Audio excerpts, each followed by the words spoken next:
We don't talk about Bruno, no, no, no. So let's talk about Dolores, yes, yes, yes.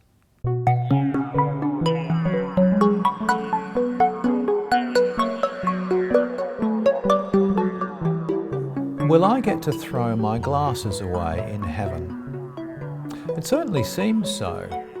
In paragraph 462, Swedenborg writes, "Those who are in heaven have more exquisite senses, that is, a keener sight and hearing, and also think more wisely than when they were in the world." But there's something more important, more fundamental to it than my eyesight. In heaven, the internal aspect of sight and hearing are refined and sharpened. We shine a light into the details of what it is that we see and hear, which allows us greater depth and accuracy. And this is what we see in the Disney film Encanto, in the character of Bruno and Dolores. Talking about the angels, Swedenborg writes, "Their external sight corresponds to their internal sight or understanding. For with angels, one sight so flows into the other as to act as one with it, and this gives them their great keenness of vision." Bruno has a unique ability to understand reality as it truly is. He's able to see the consequences of actions with a clarity which other members of the family do not possess. Consequences they're often uncomfortable with, and so it is that Bruno disappears.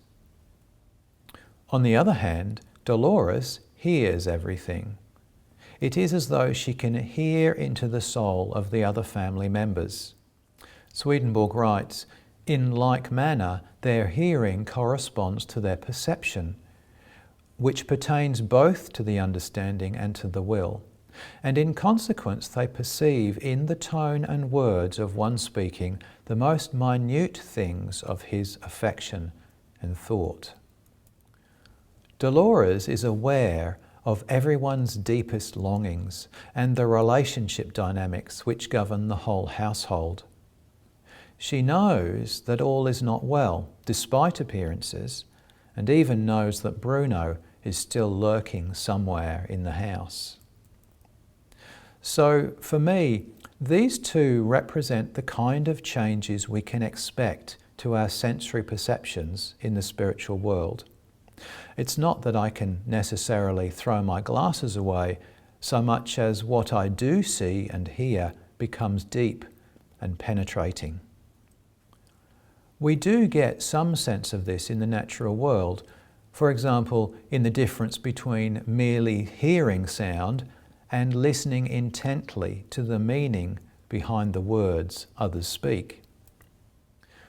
Swedenborg also talks about the memory in this way in both external and internal terms.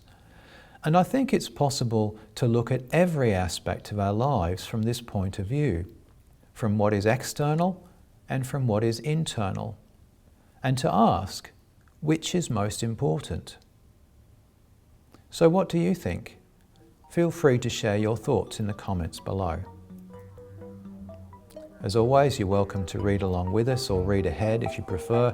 You may have questions you'd like to share in the comments. Enjoy the journey.